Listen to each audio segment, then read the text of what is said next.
So hello everyone, welcome to this official page of Wealthy Mind.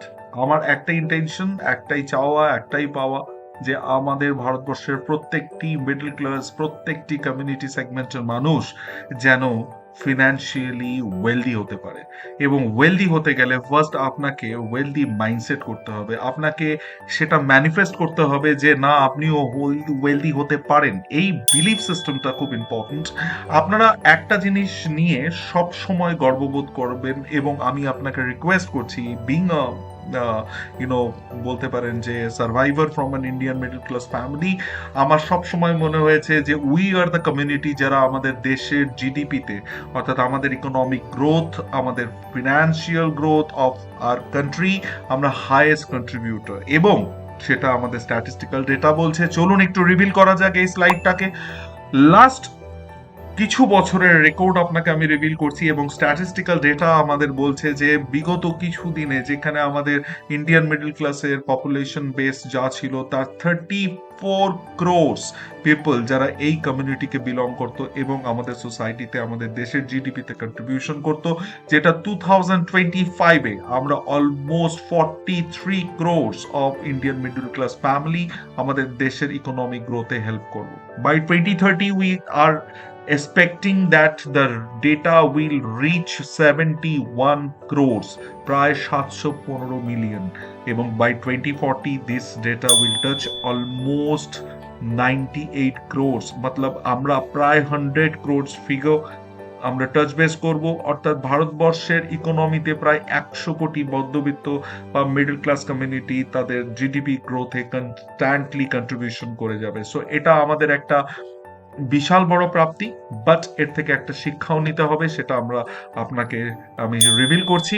Indian statistical data 1985, আপনি যদি দেখেন 1985 থেকে Indian ইকোনমিতে প্রত্যেকটা বছর জিডিপিতে সিগনিফিক্যান্ট কন্ট্রিবিউশন কি ছিল সেটা আপনাকে দেখাচ্ছে এই পার্টিকুলার স্লাইড।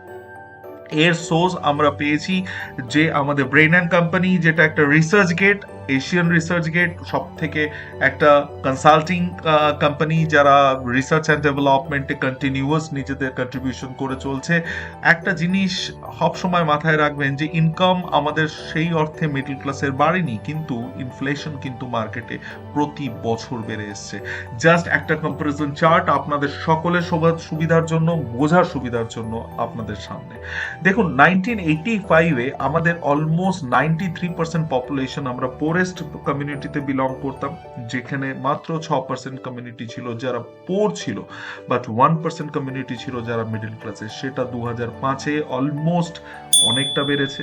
2028-এ এই মিডল ক্লাস পার্সেন্টেজ অলমোস্ট 21% হয়েছে আমাদের টোটাল পপুলেশন বেসে, এবং সেটাই আজকে 2030-এ যথার্থই বাড়বে, এটাই কিন্তু স্ট্যাটিস্টিক্স বলছে। কিন্তু আরো একটা ঘটনা আপনাকে বলে রাখি, এই যে সোশিও ইকোনমিক একটা ব্যান্ডউইথ, সেটাকে বোঝার জন্য আপনাকে ফার্স্ট জানতে হবে যে আমাদের সোশিও ইকোনমিক ক্যাটাগরি কি কি হয়। দেখুন, এই অ্যাসপেক্টস গুলো আপনাকে আমি এর জন্য শেয়ার করছি কি, কেননা আমাদের ডে টু ডে ফিনান্সিয়াল যত আমরা বলতে পারেন ডিসিশনিং নিই, অর্থাৎ এই ডিসিশনগুলোতে আমাদের এই পার্টিকুলার ডেটাগুলো কিন্তু খুব একটা কাজ করে না, বাট যারা স্ট্যাটিস্টিক্যাল ডেটাগুলো বানায় বা যে ইন্ডাস্ট্রিতে এই ডেটাগুলোকে পড়াশোনা করা হয়, তারাই কিন্তু প্রোডাক্ট ডিজাইনিংটা আপনাদের সামনে এইভাবেই প্রোডাক্টগুলোকে তুলে ধরে যাতে আপনাদের ওরিয়েন্টেশন গ্যাপ না থাকে এবং খুব ইজিলি তারা যাতে আপনাদেরকে প্রোডাক্টগুলো সেল করতে পারে।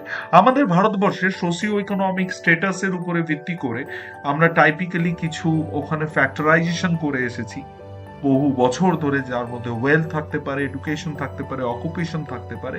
বাট এই এক্সপ্লেনেশনটা সাধারণত কিছু ফ্যাক্টরস এর উপরে, যেগুলো আমি বললাম, এডুকেশন লেভেল বলুন বা কালচারাল বিলিভ বা অ্যাটিটিউডের উপরে বলুন, বিভিন্ন ধরনের different kind of income levels বলুন, আমরা সোসাইটিতে বিভিন্ন ইনকামস লেভেল লোক রয়েছে, সোশিও কানেকশন সবার সমান নয়, প্রত্যেকটি মানুষের সোশ্যাল নেটওয়ার্কিং আলাদা। দেখবেন অনেক মানুষ সোশ্যালি প্রচন্ড স্ট্রং, তাদেরকে অনেক মানুষ ফলো করে, আবার কিছু মানুষ আছে যাদের হয়তো socio economic status is very poor. তো সেখান থেকেই কিন্তু এই concept of actual categorization of economic classes evolved, এখান থেকে উৎপত্তি হয়েছে, যেমন lower class, middle class, upper class. But আমার এই জিনিসগুলোর ওপরে ভাবতে ইচ্ছে করে, মানুষের মধ্যে এত সেগমেন্টেশন কেন, আর কেনই বা আমরা তাদেরকে এইভাবে সেগমেন্ট করব।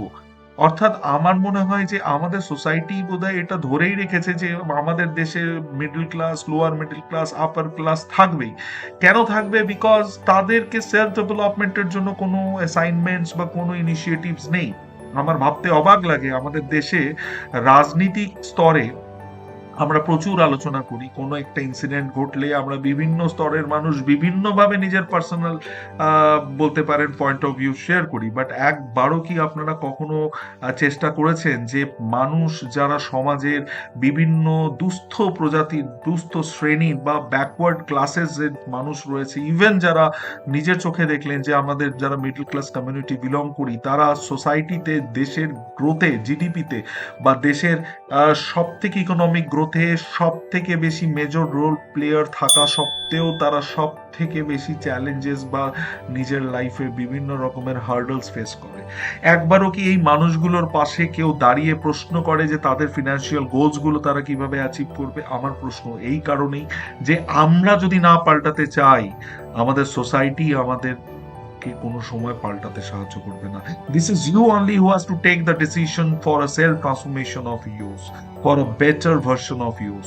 তো সুতরাং ফিনান্সকে শিখুন, এটাকে এমন কোনো কঠিন সাবজেক্ট হিসেবে ট্রিট করবেন না যে আপনি সারা জীবন একই ইকোনমিক স্তরে থেকে যাবেন, বা আপনার যত ধরনের ইনভেস্টমেন্ট বা সাইকোলজিক্যাল থট রয়েছে সেটা রিজিড ওয়েতে থাকবে, সেটাকে আপনি চেঞ্জ করবেন না। দেশ অনেক এগিয়ে গেছে, মানুষের চিন্তাধারা আরবান মেট্রো সিটিতে প্রচুর পাল্টেছে।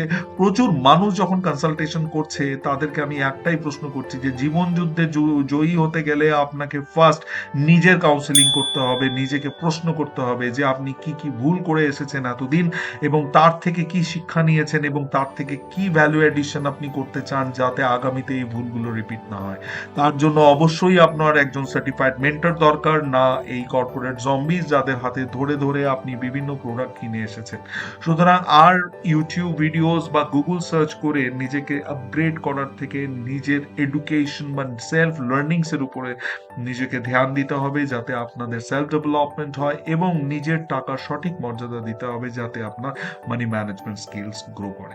আগামীতে আরো কিছু টপিক আপনাকে শেয়ার করব যেটা আপনার হয়তো অন্ধকার জীবনে একটা আলো সঞ্চার করবে এবং আপনারা এগিয়ে যাবেন একটা সুন্দর ভবিষ্যতের দিকে। আশা করি আপনাদের যদি ভিডিওটি ভালো লাগে অবশ্যই লাইক এন্ড শেয়ার করবেন। আপনার একটা লাইক বা একটা কমেন্ট হয়তো আমাকে আরো ইন্সপায়ার করবে, আপনাদেরকে আরো বেটার কিছু উপস্থাপিত করবে। সাথে থাকবেন, ভালো থাকবেন, এবং আগামীতেও সাপোর্ট করবেন এই ওয়েলথি মাইন্ড পেজে। যদি আপনার মনে হয় আপনার সেলফ ট্রান্সফরমেশনে আমি আপনার পাশে অ্যাজ আ সার্টিফাইড মেন্টর হিসেবে সাথে থাকবো, please feel free to share your problems, your queries pertaining to this financial industry. এই ফিনান্স ইন্ডাস্ট্রির যে কোনো ধরনের সার্ভিস বা যে কোনো ধরনের প্রবলেম যদি আপনি ফেস করেন, please get back to me, DM me at my given number. Thank you, ভালো থাকবেন, নিজেকে সময় দিন, নিজের পরিবারকে সময় দিন। Take care.